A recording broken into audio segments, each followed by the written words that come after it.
Hello అండి, welcome to వంటలు ముచ్చట్లు. పాకం పట్టే అవసరం లేకుండా ఎంతో అద్భుతంగా ఈజీగా చేయగలిగే చాలా టేస్టీ అయిన బేసన్ బర్ఫీ చేసుకుందాం, వచ్చేసేయండి. ముందుగా అయితే నేను ఒక అరకప్పు శనగపిండిని వేయించుకుంటున్నానండి. చాలా సిమ్లో పెట్టుకొని చిన్న సగం మీద డ్రై రోస్ట్ చేస్తున్నాను. అంటే నేనేం వేయలేదండి, పొడి పిండిని వేయిస్తున్నాను అనమాట.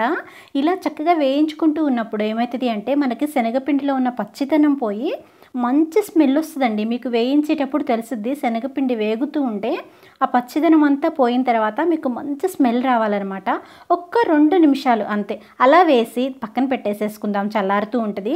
ఈలోపు నేను మరొక కడాయి తీసుకొని ఇప్పుడు ఇందులోకి నేను ఎంతైతే శనగపిండి తీసుకున్నానో అంతే క్వాంటిటీలో అంతే కొలతతోటి పంచదార తీసుకొని, అందులో మనము ఒకవేళ కప్పు పంచదార తీసుకున్నాం అనుకోండి, అరకప్పు నీళ్ళు, పావు కప్పు పంచదార తీసుకుంటే దానిలో సగం నీళ్ళు, మనం ఎంత తీసుకుంటే క్వాంటిటీ అంతలో సగం వాటర్ వేసుకొని పాకం పట్టేలాగా.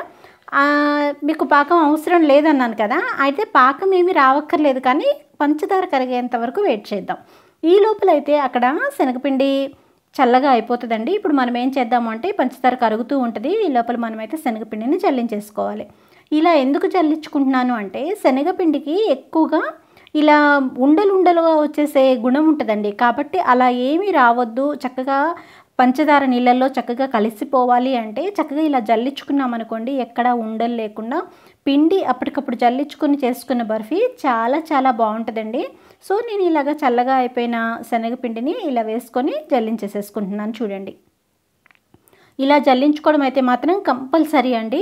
ఇప్పుడు ఇలా జల్లించేసుకున్న తర్వాత ఒక బాక్స్లో అయితే కొంచెం నెయ్యి కూడా రాసుకొని బాక్స్ని అయితే రెడీ చేసి అట్టి పెట్టుకుంటున్నాను. ఎందుకంటే ఇప్పుడు మనము ప్రిపేర్ చేసేసుకుంటాం కదా, ఆ బర్ఫీ మిక్చర్ని ఇందులో వేసేసుకోవాలి వెంటనే, అంత టైం ఉండదు. కాబట్టి ముందుగానే మనము బాక్స్కి కొంచెం నెయ్యి రాసుకొని ఇలా పక్కన పెట్టేసుకొని అట్టి పెట్టుకున్నాం అనుకోండి, టక్కున రెడీ అయిపోగానే తీసుకొచ్చుకొని ఇందులో పెట్టేసేసేయచ్చు అనమాట.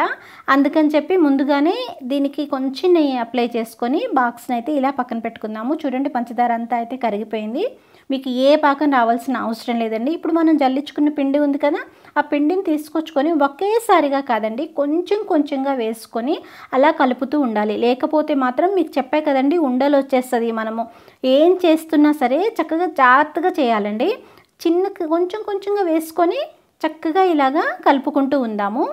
ఇలా కలుపుతూ ఉంటే చూడండి, అసలు ఎక్కడ కూడా ఉండ ఫామ్ అవ్వకుండా మనం కలుపుతూ ఉండాలన్నమాట. మీరు ఒక్కసారి స్టవ్ మీద పెట్టిన తర్వాత అయితే ఇంకా ఆపకూడదండి, చక్కగా కలుపుతూనే ఉండాలి. మీకు చాలా తొందరగా అయితే కలిసిపోయిద్దండి పంచదార నీళ్ళల్లో ఈ శనగపిండి అనేది. ఇప్పుడు ఆ 2 కలిపి కొంచెంగా ఉడుకుతూ ఉంటాయి అన్నమాట. కొంచెం ఇలాగా 2 కలిసిపోయిన తర్వాత అయితే నేనైతే నెయ్యి వేసుకుంటున్నానండి. అంటే ఎంత నెయ్యి వేసుకుంటున్నాను అంటే, ఒకవేళ కప్పు శనగపిండి అనుకోండి, పావు కప్పు నెయ్యి వేసుకుంటున్నాను. అట్లా అంటే 4వ వంతు వేసుకోండి.